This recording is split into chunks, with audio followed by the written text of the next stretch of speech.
I'm Lori Hoberman. I am a board member of the MIT Enterprise Forum here in New York, and I'm also the head of the Emerging Company Venture Capital practice here at Chadbourne.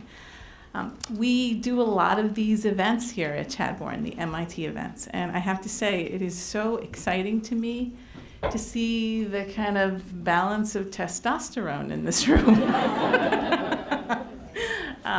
It's wonderful to have all of you here.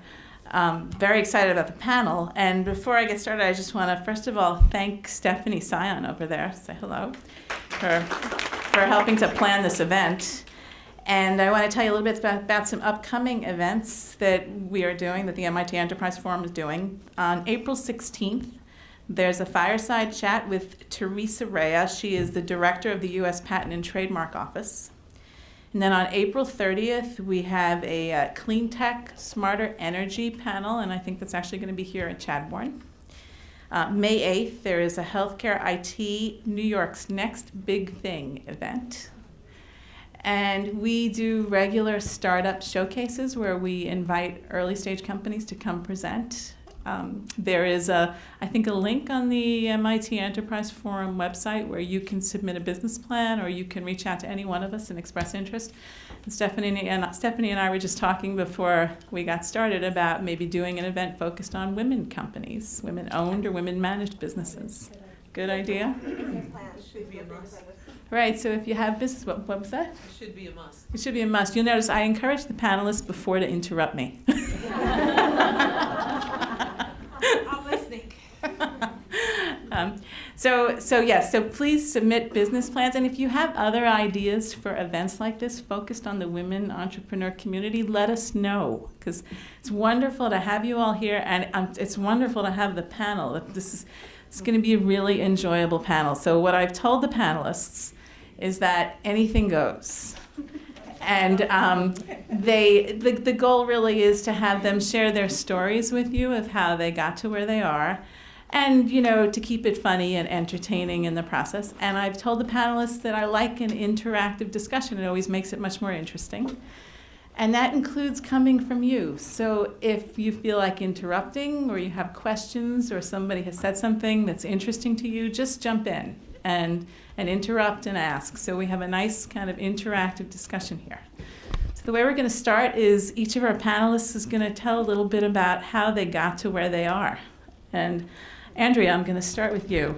She knew it. You have to turn the mic on just like that.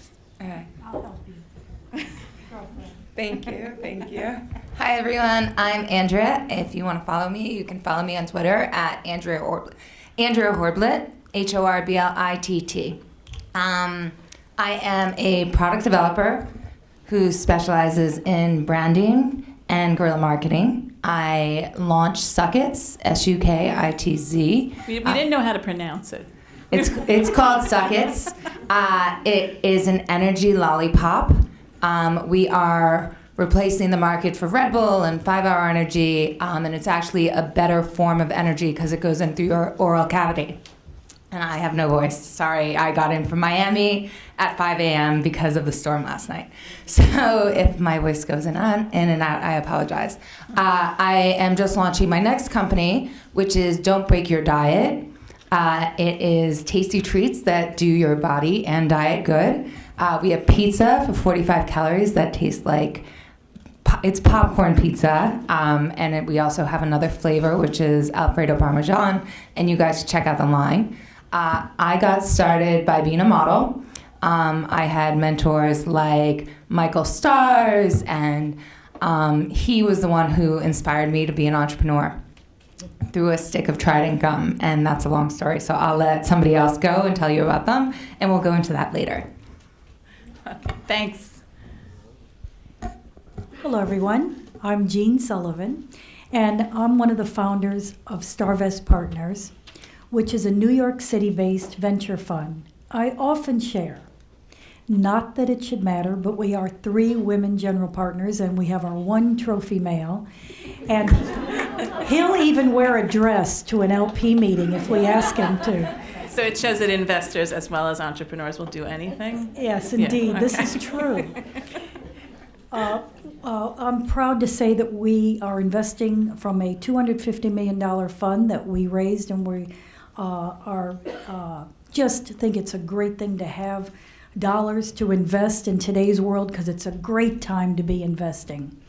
And we have been at the expansion stage. Most everything we've done is business to business, and expansion stage to us means $2 to $15 million top line revenue at the time of investing, but we'll look earlier. So don't stay away if you are earlier, and we'll look later, because it'd be nice if we had an exit in our lifetime. But another part that I'm so proud of is that we were the only VC who invested in NetSuite, which is one of the leading SaaS companies. And Debbie, my terrific partner, is still the lead director. And Larry Ellison invented that company, as you may know. And in fact, he's still kind of the Wizard of Oz behind the curtain. But we did invest in that pre-revenue. And this year, they've given guidance that they'll do $400 million top line. And it's got a over $5 billion market cap. We couldn't be happier, because it's been a magnet for opportunity. But since we're mostly women, what I figured out is, why were we the only VC who did NetSuite? And Sand Hill Road said, why should we do Larry and why would he do us? And we said, 3 women sitting in New York.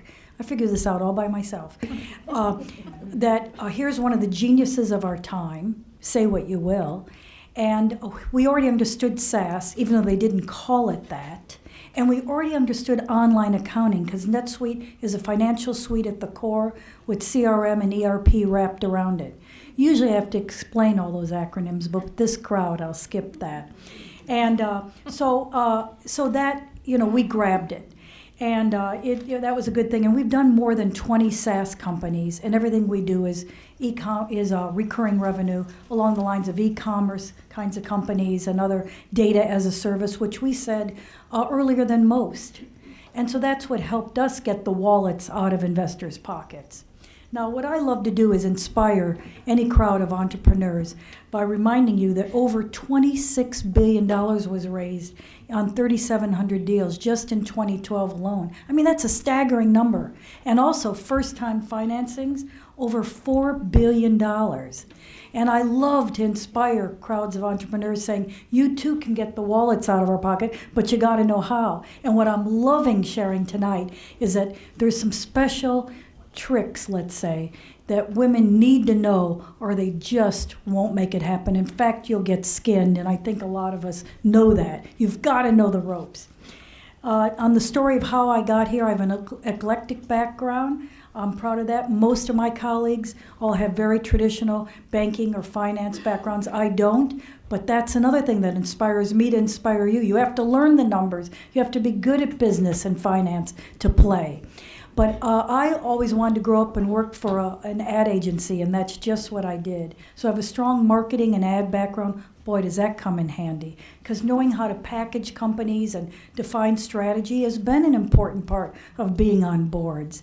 I didn't feel I knew enough about business, and I did go to law school, which has helped be kind of a secret sauce for me, because we do deal with so many contracts. But also, I found out early on that I was a real tech junkie. And if I were to do my whole life over again, I would wear that brass rat. And the closest I've come to that, I really so admire that engineering and CS background and degree and these great technical skills that we have. But I just became an early stage tech junkie back in 1980. So I'm just so pleased that I've been able to grow up with this landscape, learn it as we go, and so that those 3 kind of areas have really bode well for me. So what happened was, within time, I got into Bell Labs, and I managed products there, and that I was there for many years, and that then. I felt empowered and enabled when the 4 of us got together. I felt I knew enough of the ropes to start. To be able to, form StarVest with my partners. So that, gave me the encouragement because I believed I knew the ropes, because I was a general partner starting in 1990 with Olivetti. And during that time, I was here, but all our deals were in Silicon Valley or in Boston. So during that time, did over 40 tech deals that were all enabling technology companies, some of the great companies of our time.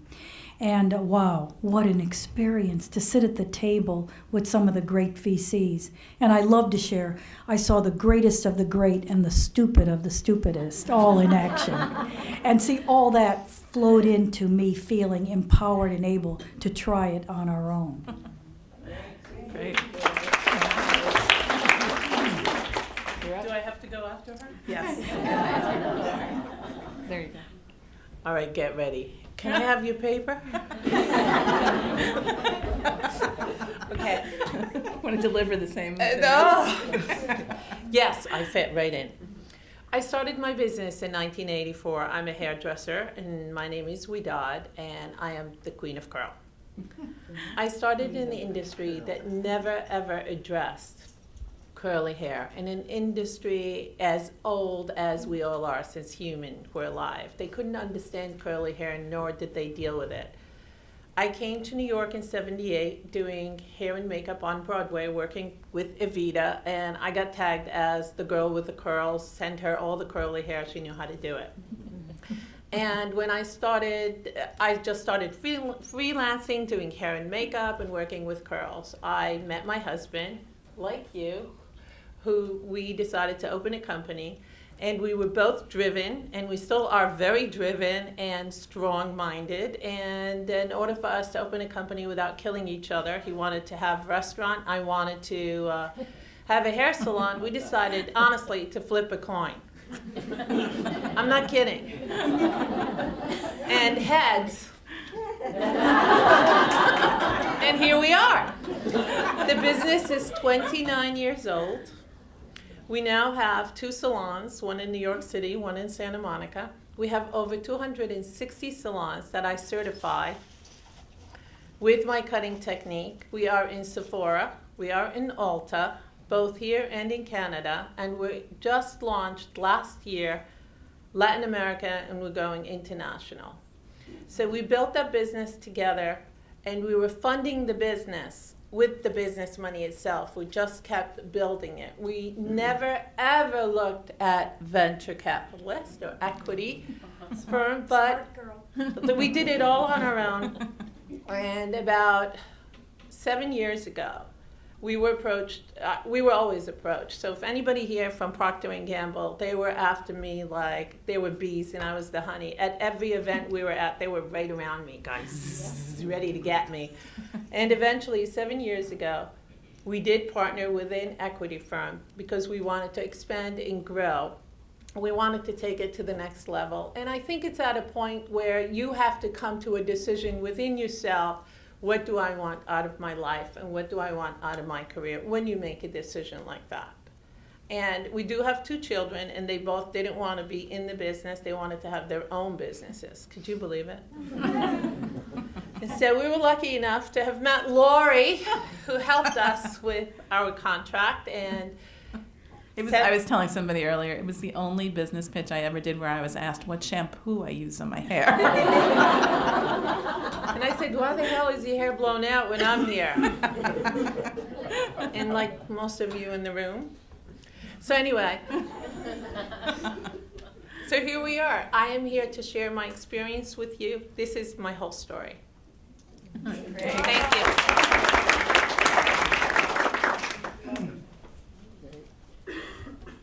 Hi. And I have to follow you, ma'am. Okay. So my name is Jessica Rovello. I am president and co-founder of Arkadium, which is a gaming company. So we make games for the iPad, Android, iPhone, Windows 8, web browsers, Facebook. We've been in business for 12 years. Like Widad, I started my business with my husband. We are still married, and we actually have 3 children, so it's working out. And we just, after 12 years of bootstrapping our business, just for the first time took our Series A round of financing. So again, a similar story where the business basically was built on its own steam for over a decade. We have 3 offices around the world. We have 150 employees, and our goal is to be the #1 game developer on the planet. I kind of got to my place of entrepreneurship in that when I was, I never really considered being an entrepreneur or building a business when I was growing up. I don't know why, and I don't know if that's something that's indicative of women or not, or if it's just become more of a known profession in the last 10 years or so. But my kind of personal story and how I arrived here is that I was 23 years old, and I had my first job. I was working for an independent film studio, and I was working in digital marketing, which really, it was the first time anybody was doing digital marketing. It was 1998, 1999. And I worked on a film called The Blair Witch Project. And I did the digital marketing campaign for it as a 23-year-old, and it went on to be the most successful independent film of all time. And a lot of that was credited to the marketing campaign, specifically the digital guerrilla marketing campaign. And my boss got $1 million bonus, and I got $250. So it was at that moment in time that I decided that it was at that moment in time that I decided that from there on in my career, no one else was going to benefit from my talent other than me. So I think that that's when the light switch went off in my head that that maybe I could take a shot at building a business. So that's part of my story. Very nice. Why do you think there aren't more women entrepreneurs? I mean, do you think that the light bulb is not going off enough? What do you think? What do you think's going on? Well, just so happens I know the answer to that. I expected that, Jeanne. So here's what happened to me. I call it all the women's conversation. I made that up. And about 4 years ago, I was asked to go to something fabulous, and it's going to be back on the East Coast next year. We're doing it in London this year, the We Own It Summit. And it's a wonderful convocation that happened here in New York, for women, by women. I thought, what is this? Because just like you shared, that you never thought of yourself as an entrepreneur, I never thought of myself as, oh, I'm a woman in business or a woman VC. And I think that's how many of us feel. I'm the oldest of 8 kids with 3 brothers.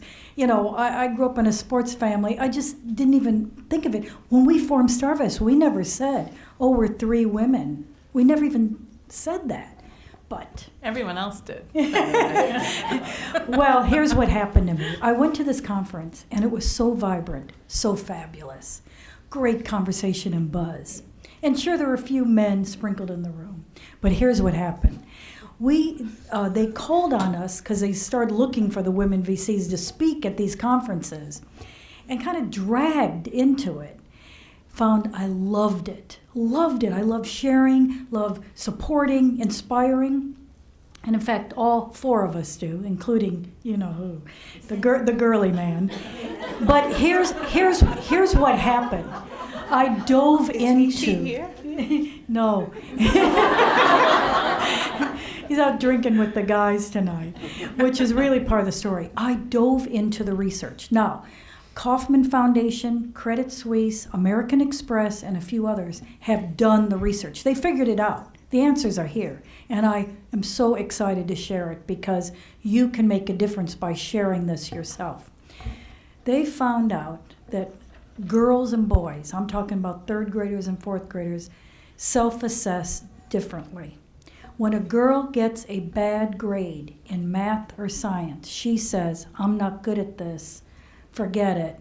I'm going to go study art or English. A boy doesn't care. He presses on. He doesn't care that he got a bad grade. Maybe his parents care, but he doesn't. He says, I need to learn this stuff. So he doesn't drop the pursuit of finance or math or science because he knows he needs to understand it or wants to. So the message here, the real takeaway, you as mothers, as grandmothers, as friends of young girls, and men who are fathers of these girls, need to impress upon them, it is okay. You might think you don't like it, but keep going. You've got to learn this because what has happened is the women need to understand and embrace the STEM fields: science, technology, engineering, and math. You have to have one or more of those disciplines in your life in order to play. So I want to ask Andrea a question. Yep. Do you have a background in any of those? No. And I would ask you this, do you understand the numbers? Do you understand the finance of these businesses that you're building? Yes. Okay, so guess what? That's math. So I build my businesses based on consumer behavior, and How do you learn about that? how did I learn about it? Well, I'm a girl and I build products that girls will like. I had a really extensive, I met a lot of people when I was in the city modeling. That's really how I got my start. I sat down with big VCs that I would never go near now because they take too much equity in my babies that I stay up all night working on. I sat down with lawyers and product developers. I was involved with Happy Baby when it came out, and I became fascinated in the branding and the marketing of those products. So I would look at things from the numbers perspective and how people would interact. So when I'm doing my guerrilla marketing campaigns and my branding, I do it all at once. So I do take the numbers into effect. So I want to underscore something that Andrea said that's so critical. Notice she built and then used her business networks. Guess what the research says? Women, and we're good networkers, don't know how to do that. And that's so score one, big one for you. I find that so surprising. Isn't that interesting? Yeah, I'm very surprised because I would think that that would be it. I mean, I built my business on my gut feeling. I went by gut. And that's what we were discussing earlier. It's just what I felt was a need, and I just went right ahead and did it. I never, plus no is not an option. It's just who I am and what I am. It's just me. So to the study that you just said, it doesn't work with me a little bit, only because I just don't feel that way. I only did it by my feeling, by my gut. It's what I believed in, and I just went in. And I think that women make wonderful entrepreneurs, and it is no longer, hopefully we're going to chip away little at a time, but what is it, 10% of small businesses are owned by female entrepreneurs? Really? Which is amazing. It blows my mind. But yet, if it wasn't just for the women in those businesses, they wouldn't even succeed as far as they did with the ones that the men are doing, because women keep the core value. And I found, especially with my equity partners, I have a ball with them, and I'm sure they love me and hate me because I just torture them. You know, they're in a square box. They don't know how to come out of a square box, and they won't invest in anything unless they look at a business that they know they can make 3 to 4 times return, and they give you the IPO and all this stuff, you know. And all I cared about was the passion and the gut feeling, and I knew what the consumer wanted. And to your point, like you said, you're a girl, you know what you wanted, and that's what you did. So I guess it's gut. But notice, you all have fearlessness. Mm-hmm. That's And the hallmark. It is the hallmark. Yeah. And you got to fearless by building your knowledge and your networks. Yes. And that helped then. And your charm. Oh, that helps. Sure. One thing I have is I'm charming, and it opened every door. So it was a mixture of fear and charm. I went head on and I opened the doors. Yeah. Huh? I went head on and I opened the doors. I put charm at the door. I push. I'm still pushing. I never stop. I think they say yes, so I go away, to be honest with you. But What did you do? Do you have the background that Jeanne is talking about? Yeah, I have a technical, I mean, I guess Yeah. I have a technical background. Mhm. Yeah. I mean, maybe not as technical as some other people who start See, technology I would companies. never say but- that. I know, Right. and that's why I paused, because I was like, man, I'm falling into the stereotype. But I think, you know, I was talking to somebody about this today, and I called it the the Terminator syndrome. I don't know if you guys remember that movie, but there was a point where Arnold Schwarzenegger, as the Terminator, he was like burned, and then he was just the skeleton of a robot, and then his like body was chopped in half, and the half the body was clawing down the hallway, and then it was just the arm, and then the arm was still going, and it was just the finger, and the finger was still going. And I said, I think that's a hallmark of, I don't know if it's female or not, just a great entrepreneur, the fact that you never, ever stop. Like a truck hits you in the face and you're just running, and another truck hits you in the face and you're running, Yeah. I think I've come to understand a big part of why people succeed or fail in kind of against these insurmountable odds that I think a lot of us have faced. Do you think women, we have a question. Go ahead, Michelle. Passion. Do we think it's passion? Core, yes. For me. I also don't think that the Terminator example, I think that is a hallmark of any top successful personality. And it's in your DNA. And you know that after the next mountain there will be another valley. You thought you were there, and oh my God, you gotta go all the way up and down again. And it's the one who never gives up, who says, wait, I got a blue eye here, what did I learn? So that I don't get another blue eye, okay? Because at the end of the day, it's not about being a victim, it's about learning. Because everything is a learning curve, and in the Chinese, sign language, crisis equals opportunity. There is great power in negative, which is appearing to be negative energy. It just is. And it's your emotional intelligence towards the situation that actually makes you retreat or move forward. It's all fertile soil. That's what one of my mentors at Columbia University told me. In the 2 years of research fellowship with her, she said to me, this is your entire 2-year lesson. Turn shit into fertilizer. And I think Did you all hear that in the back? I think that dovetails into what we were saying earlier about girls and about failure, and just I think the underlying message, STEM or not, is teaching girls or teaching anyone that failure is just something that helps you get to success. And the more failures you have, the faster you will get to success. And being able to swallow and deal with that adversity and move forward, as opposed to, oh God, I failed, I'm going to go crawl into a hole and die, You do that sometimes, but you get up. Yeah, right. And you don't let anybody see you. Never. No. But it's that fearlessness. It's that ability to come back.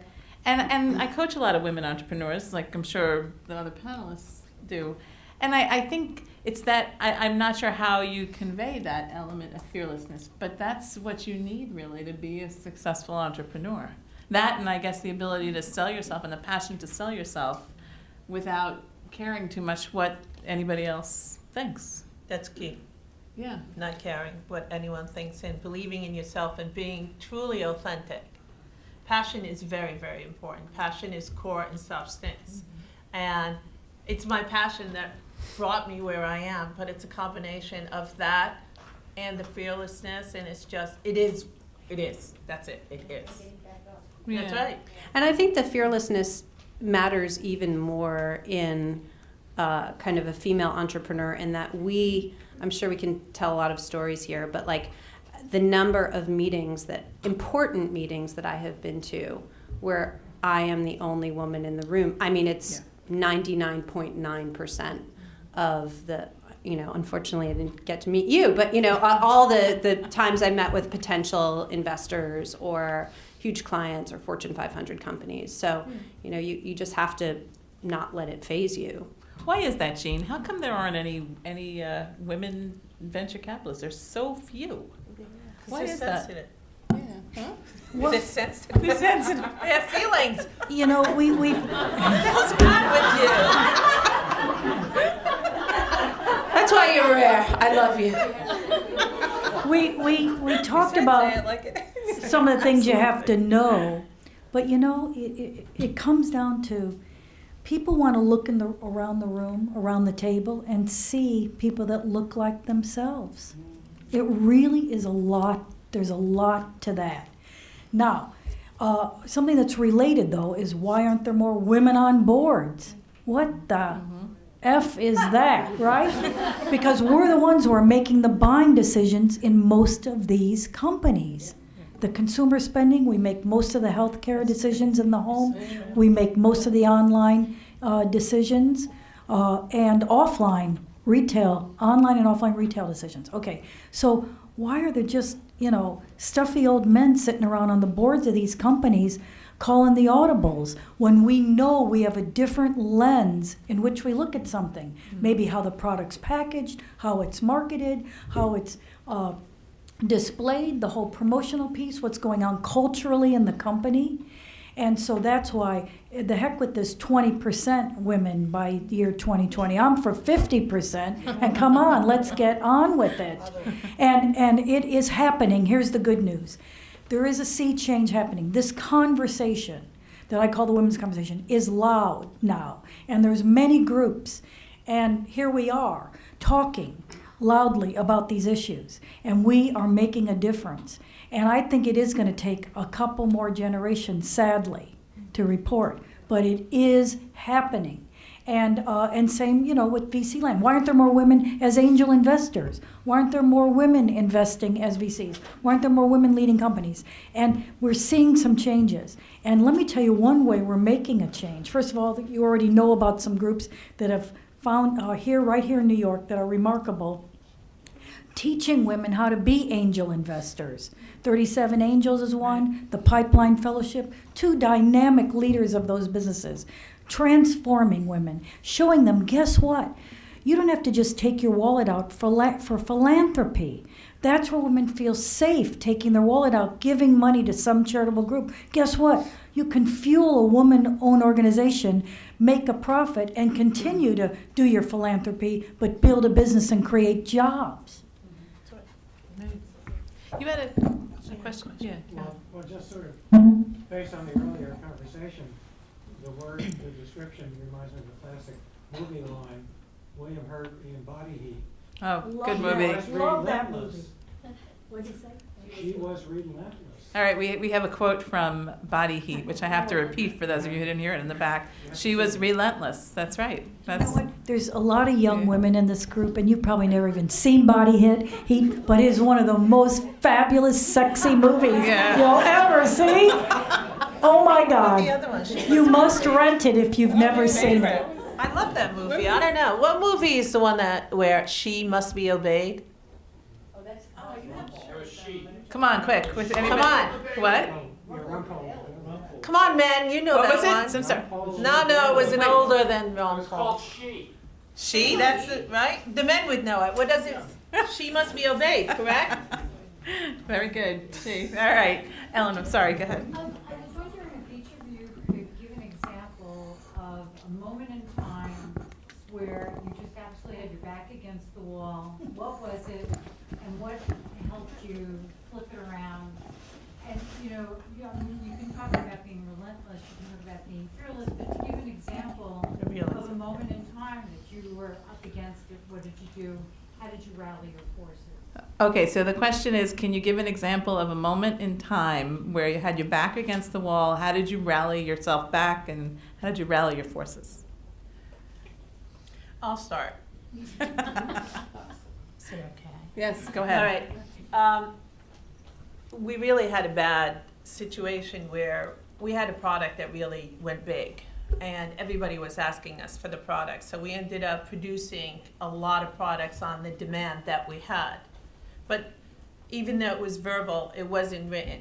But we did do business by handshakes, and the business is 29 years old, so it was natural for us to do that. And we're a very gentle company. We're not hard company, so it just went. We got the orders in, and some of the companies that were going to purchase some of the products, unfortunately, had a really bad year. So we were stuck with inventory, and we had no money. I felt our back was against the wall, and it was a really tough time.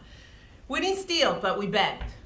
So we actually went to friends and I guess family, and they could fall under the angel investors that helped us out. That was one way that we had our back. That was a really hardcore, rough situation. It took 6 months to recover, but it was a learning experience. What would you have done different? You know, it's interesting that you say that, and I say this all the time. Nothing. I would have done it again. I say this all the time. I would have done it again. Because your You main gotta take focus was chances. really- your main focus was to take care of your customer. And if you've already started your business with that passion of taking care of them, I'm providing the product, I'm providing the service, this is what I do, it's natural for you to do that. So that's why you will probably do it again. And again. And again, and I think to the point of, you know, the DNA and how women are different and how we are, you know, we step in and we succeed. Sandra, can you hear in the back? Can you hear? Yeah, okay, good. I'm sorry, go ahead. You know, as far as women entrepreneurs and, you know, we kind of end up juggling. And I don't know if I'm one of the only people here that, you know, I've got the career, I've got my day job, but I've got what I want to do. And we can manage that. I mean, I've met a couple of people here that are doing that, and I don't know how many else in the other room where we're, you know, you want to do this. And we can do that. I don't know how many men can sit there and say, you know, I've got my day job, but I've got my goal that I really want to do. We can even do that too. Wait one second, I just want to ask, let me ask the other panelists to tell, let's hear, go ahead, I want to come back to Ellen's question. So last year, I launched Sukitz around this time last year, and I had these two great partners, and they were men. And I think they started this company with me because they wanted to sleep with me. And I'm like, yes, this is like, I'm doing this on my own. I'm no longer consulting. That explains the name. They love the name Sukitz. So I did this. I stayed so far away from them. One didn't speak English. Yeah, one didn't speak English. He was from Greece. And the other one was using me as an excuse for his affair, but I had no clue. So I was moving forward, got the website up, you know, doing my first guerrilla marketing program, which was a celebrity Twitterthon. So I called along my celebrity friends to help me out with this Twitterthon, and they all started to compete for charity and tweet for charity to buy Sukitz because, you know, you purchase a box, we'll give $1. It was great, we did it. Well, we sold $5 million worth of lollipops, and we had no merchandise because my partners didn't do what they were supposed to. So being a model, I had no clue what to do, and I didn't want to tell my mom because God knows she would have a stroke. And I flew to LA and met with somebody that had offered to do business with me 4 years ago, who literally took my order, and we went to China, and he saved my butt. So I kind of learned you have to be really careful about who your partners are and make sure everything's in place before you market. Good lesson. See, use and then build and use your business networks. That's critical. So here's my story. I really do believe smooth waters don't make good sailors. And the lessons I have learned, and maybe for yourself, are when you've really screwed something up. I mean, that's when you really learn. Hopefully, Esther Dyson says, make new mistakes. I like that line. I think that's important. I learned early on in my career at AT&T and Bell Labs, I was managing a large software project, and it wasn't going very well. And my lesson was, don't hide bad news. And I had to march into our vice president, and there were several of us. We each had different products. And and I told him straight, looked him right in the eye and said, here's the status. It's, you know, come off the rails. It's not going well. Here's my recommendations, and, you know, just gave him the fact pattern. And that was hard, scary, hard to do. But boy, that worked for me in the end, because in time, you know, other people had problems with theirs, but they hid bad news. And so it's a real tenet that I preach on boards to CEOs and their CTOs. You know, don't hide it, and tell it straight, and be so transparent. I think that's critical business learnings. And boy, it can bode well for you to have that, because it'll just get you in the end anyway if you don't. Jessica?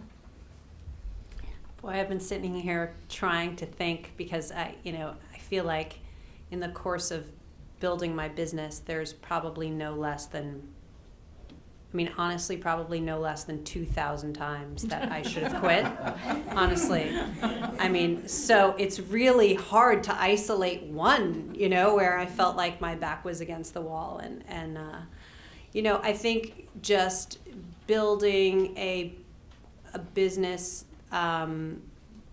essentially until 3 weeks ago that was entirely bootstrapped. Cash flow management is always the biggest issue, and I think it's a big issue for any company, small, medium, large size, especially one that hasn't taken any institutional capital. So I just think there have been times when things have gotten scary from the cash flow management side, and when, you know, our back was never to the wall to such a point that you know, I had to take radical measures, but you know, I think that that's again a lesson that you learn hard, and hopefully you learn once, and you never let happen again. But situations like that mentors have been tremendously helpful in getting through. So Jessica, I'd like to ask you back, what were some of the lessons learned in getting that financing? I know the people who finance you, and they're a wonderful fund, but you know, what were some of the ups and downs of that? Well, I mean, I think the thing that I don't know. I don't want to sound bitter when I talk about this, but I mean, I feel like one of the drawbacks. I don't know if it's with just the way the VC thing is set up, is that I feel like there's not a lot of respect given to companies like mine that have been profitable and successful on their own team, because VCs need the types of returns that they need to be able to succeed. They want companies, you're actually more likely to get a higher value if you don't have a product, you don't have any clients, and you're not in the market. Because then the chances that you could be $1 billion company are infinite. Whereas if you have a track record, and it's a successful track record, and it shows measured adult sort of growth, you're highly discounted because, well, you're not Google, and you had 10 years to become Google, so what's wrong with you? So, you know, that was a hard, kind of disheartening lesson to learn. Did you do the pitching, or did your husband? Or was it both of you? We both did, yeah. I mean, we're very equal partners. And, you know, I think if we ever touch on in the discussion kind of what the challenges, but also I think the great parts about being a female entrepreneur is I always feel like you take any advantage you can get when you're building a business. And you can look at being the only woman in the room as a complete and total disadvantage, or you can look at it as a complete advantage because nobody's ever seen it before. And so they kind of look at you mouth agape like, what is this person with a dress on doing talking in my boardroom? So I think you're able to get kind of a level of people paying attention to you that you might, you know, that's different. And so, you know, do it. Take advantage of it. Mm-hmm. Yeah. You were laughing while she said, take advantage of anything. What do you want? I take advantage of everything. Yeah. I am a product of who I've met. I've met a lot of people because I was an ex-model. I mean, I got my television show. I do have a TV show coming out in the fall called The Chick Starter, based on my experience in modeling, and a guy hitting on me at a bar who just happened to be Chelsea Handler's television producer. So I took that advantage. I ran with it. I showed him a good time that night. Not just like we went and we had drinks and I sent him home. You know we're being recorded, you know. I know. They're all going to kill me tomorrow. But yeah, you have to take advantage of, again, your network and what you know and who you know, and grab it when it's in front of you. I've been in boardrooms too. And they look at me like, what are you doing here? Do you actually know anything? And then I tell them what I'm up to, and I get a lot more respect. But I actually have male partners in every one of my businesses because I don't get looked at the same way as my male partners do. And I don't have I guess I don't have the heart to deal with what they can deal with. And they can go in and close compared to me going in and them wanting to take me for a drink or a dinner or whatever it is. So that's actually what inspired what I'm working on next. Go ahead, a question? Yeah, I'm just curious, like in your opinion, what are some areas, what are some things in which the men are not very good at? What are some weaknesses? Oh boy, this is How much time? yeah. Who paid you to ask that question? Some areas that men are not good at. Yeah, like Just returning a business. Be truthful. be truthful. Well, that's a start. Well, I actually Play fair. They don't know how to play fair. So in order to make it digestible Bad for boy. this meeting, I'm going to narrow it down to, and I want to ask Jeanne to address it first, because so what areas have you found that a man might not be good at in terms of coming to pitch to you for business, for money? Oh, boy. And in the same vein, talk a little bit about how women come and ask you for money. Okay. Yes. This is my hot button, but I know many others. I just hate this. This is my pet peeve. Within the first 2 minutes, not even 15 minutes, often a guy who's very in love with his product or features, functions, will say, "Let me show you a demo." Immediately, he wants to do that. Now, that's important, don't get me wrong. But I say to them, I want to understand the business of the business. Back off, hold on to that. And sometimes they'll verbally tell me the demo, and I stop them again. Now, wait a minute, you just described it. And so that's one of the real failings, and often geeky guys tend to do that more than anybody. But and it'd be fun to hear more of this guy stuff. And by the way, when It's Andrew, not going to degenerate, by the way. No, right. An But- MIT Enterprise Forum event, we're not going to. well, one of the things I was going to say when Andrew was speaking is I was actually going to say something positive, that the research also shows you need men. It's not like we're pushing the men away for this. You need men to advise and support and help make this happen for women. And that's why I think there are a lot of, one of my lines is, my Twitter description says, a passion for the entrepreneur, especially women, and a few good men. And guys will come up to me and go, "Oh, will you help me?" I say, "Get away." But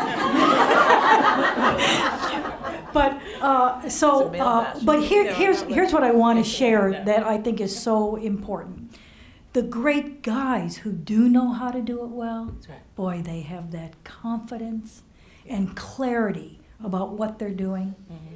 And women talk in little voices like this, and it's so disgusting, And so, in contrast, what they do well, where women can put their binoculars on and learn, is that, bravado.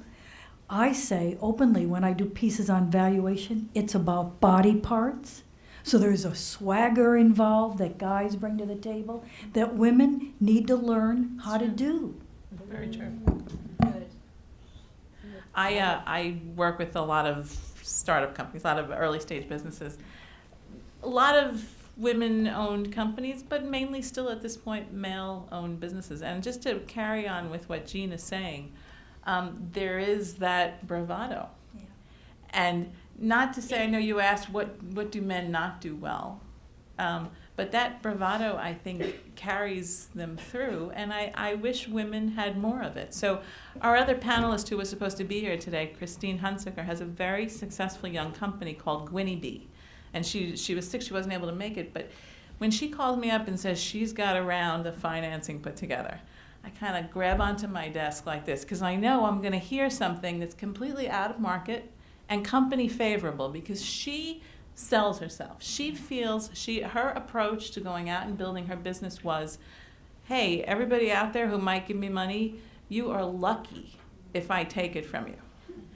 And that, I think, is that confidence and that passion and that it is a raw confidence and maybe a little bit of bravado, but she does it. And I think that's a huge thing for women. No. Yeah. A question. Do you think that sometimes women don't support each other, that there's not that camaraderie that exists sometimes between men, and why or why not? So do women support each other? I don't know, our panel is behaving, so would you say the panel is supportive? You know, I want to say, did anybody ever hear Madeleine Albright's answer to the question of why we don't have more women leaders? And her response was, have you ever seen girls in middle school? Yeah. So That's to a that, good answer. yeah. Yeah. So Seeing girls what? in middle school, you know, they all fight and don't get along, and it's just, I think that when it's getting better and better, and I think women are a little bit more confident, and I don't know if this is a psyche too, that our men are raised in, I'm from the Middle East, by the way, and I need to say this because the reputation of, women being subservient, well, it's not here. So, I just want to say that. I'm from Beirut, Lebanon. But like men are trained, they grow up, they go and they fight for their country, or they have to go out and produce and bring home. And women are to take care of their kids and take care of the home. But now, not now, for the past, 60 years, have women been really working hard and harder, like with the past, 30 years, really pushing it. But they do it all. And just now, you're getting a little bit of the men trying to do what the women did at home and try to run their businesses. And my husband, for the longest time, had to be the sole caretaker. At the same time, he ran the business itself. We owned the salon in New York City, and as we expanded, we had to move distribution out of the city because it was too expensive to own real estate here. So we moved to Connecticut. So we ended up, he had the kids, the nanny, everybody else, and plus the warehouse and everybody else working out of there. And on weekends, I never saw my kids because the salon was Tuesday to Saturday. So I had the ultimate male life where I would go home on the weekend and I'd get a country house, a husband, kids. And then I would come home and I'd be a single woman in the city for 5 days. But on the weekend when he would take our kids to their games, he would be the only male with all the women. So I used to say, they don't play with me.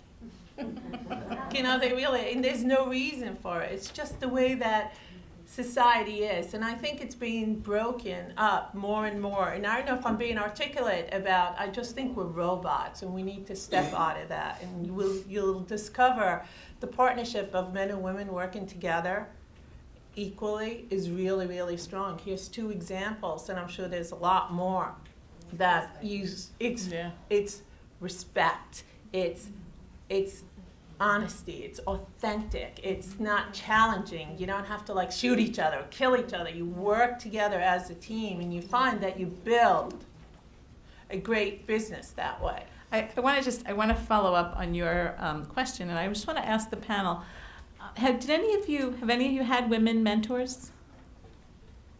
And I know each of you have had mentors because you don't get to this stage in your successful career where you do it without mentors. So I did. You did it without mentors? No, I had my mom as my mentor. My dad was an extremely successful businessman. I guess entrepreneurship was in our life. He was a 6th grade dropout. He owned 4 businesses, and my mom ran them all. She was the lady of the house and never left the house, and she had the children and she had the housekeeper, and she was able to manage the whole operation out of the house. So she was my mentor.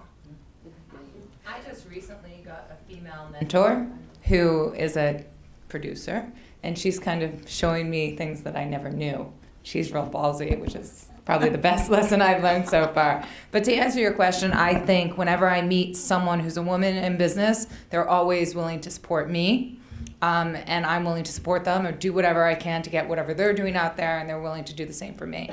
So, when I was in modeling, it wasn't that catty if you're going after the same thing and you both have your own ambitions. So I find in business that it's not catty at all between women.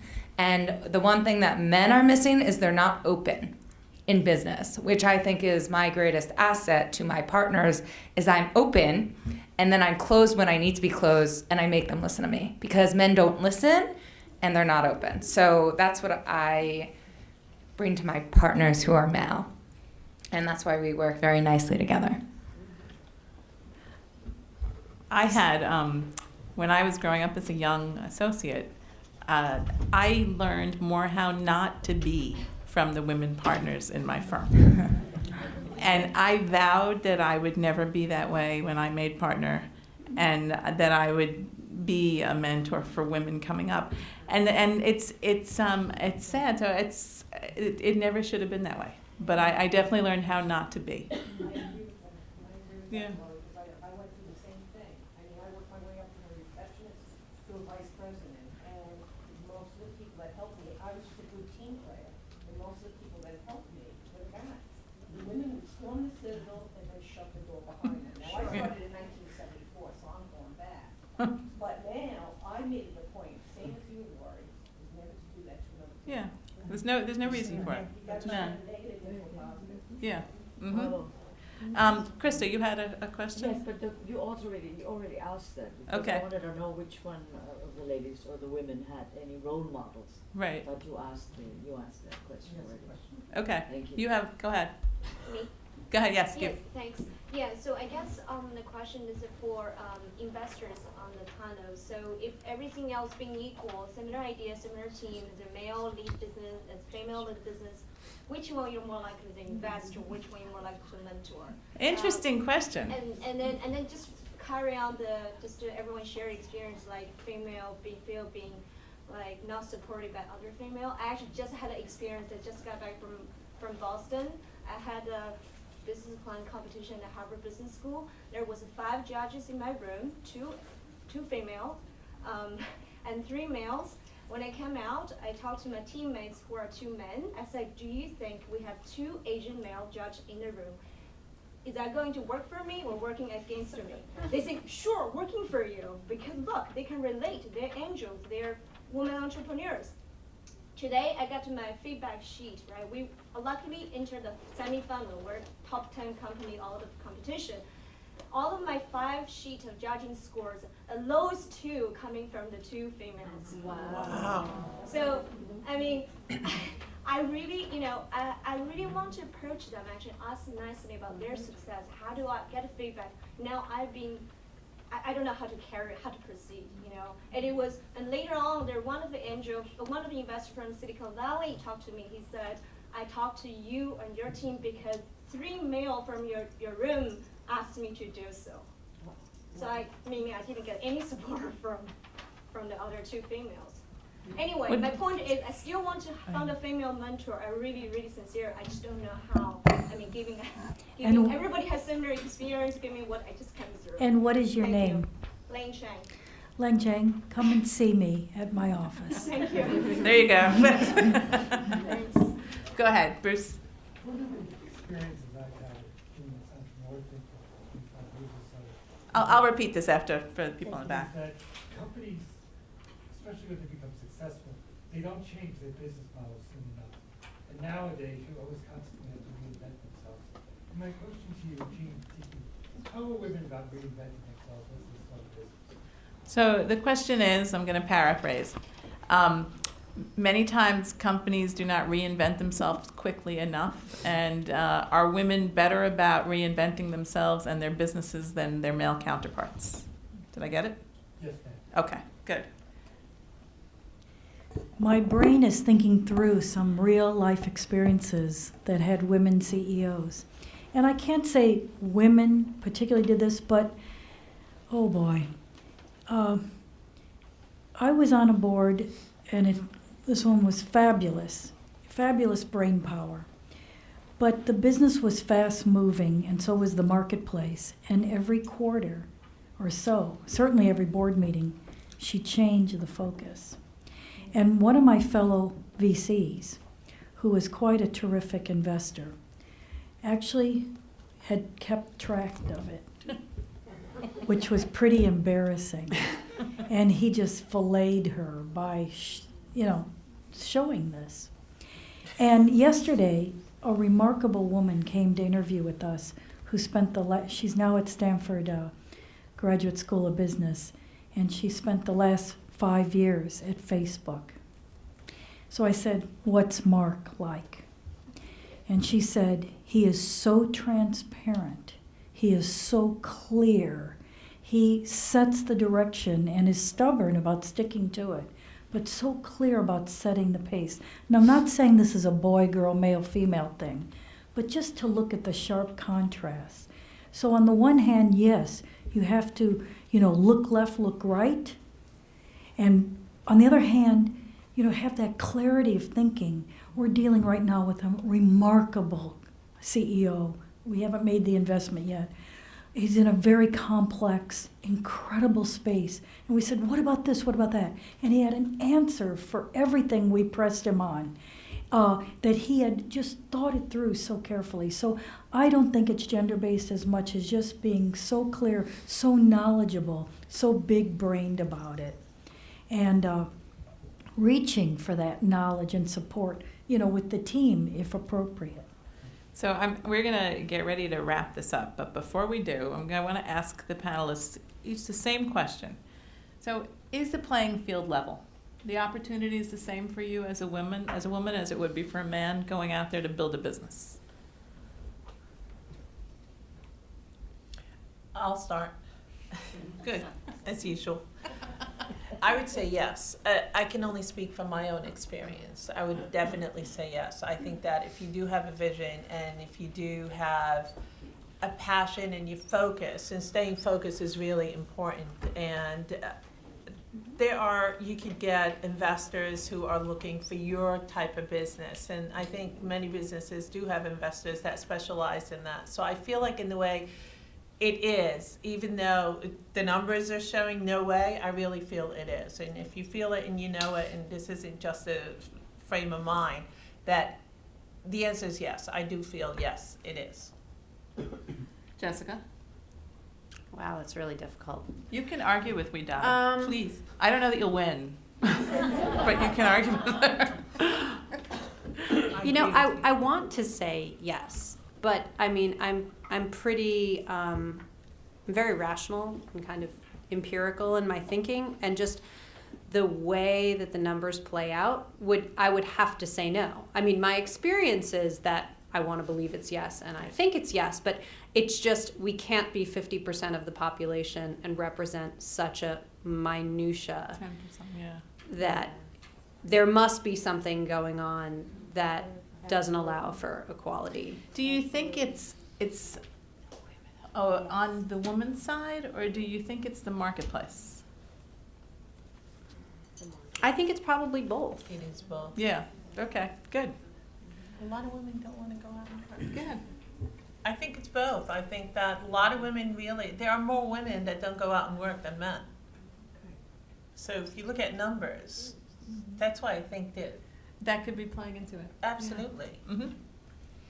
For me, it's a clear no. I don't think the field is level at all, but I think it's tipping better towards women. Listen to the facts on it. Kaufman did a study last year. Men raise more than 27 times the amount of capital than women. Wow. Right now, 27 times. And it's even some VCs, and now there's more and more women entrepreneurs. Some VCs are saying, hey, this is a women-led company. So realizing that, guess what? We have to work harder, stronger, better, bigger to get somewhere. And we all know that, but I think the guys are figuring this out. I think it's yes and no. The reason it's yes is because of the market space that we're in, and the opportunities being given to all entrepreneurs with crowdfunding and the powers and resources through the internet. It's more level than it's been ever, but it's still a boys' game out there, and it's hard to play in. I think it remains a boys' game until the access to capital becomes more equal. Well, don't you think crowdfunding is going to help with that? Actually, that's a very good point. That might be a big help. What do you think, Jeanne? I think a little bit, but it is something that you just said, Lori. There are now more and more groups that are very focused, putting together funds and angel networks and other sources of capital to help fuel women-owned businesses. And that's going to help change things. Great. All right. Thank you to my absolutely amazing panel. You guys were terrific.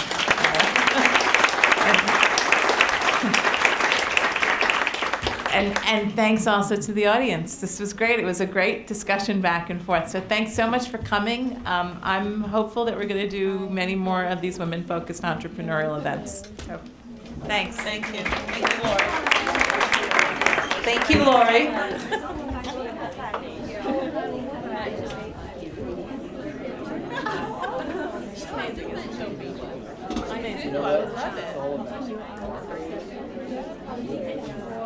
Yes.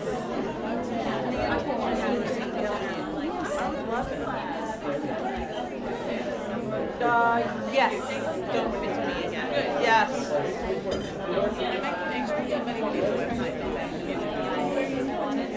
I see it.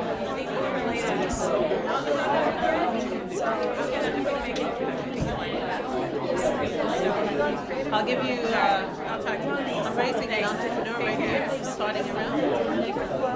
It's Andrea, I'll give you her card.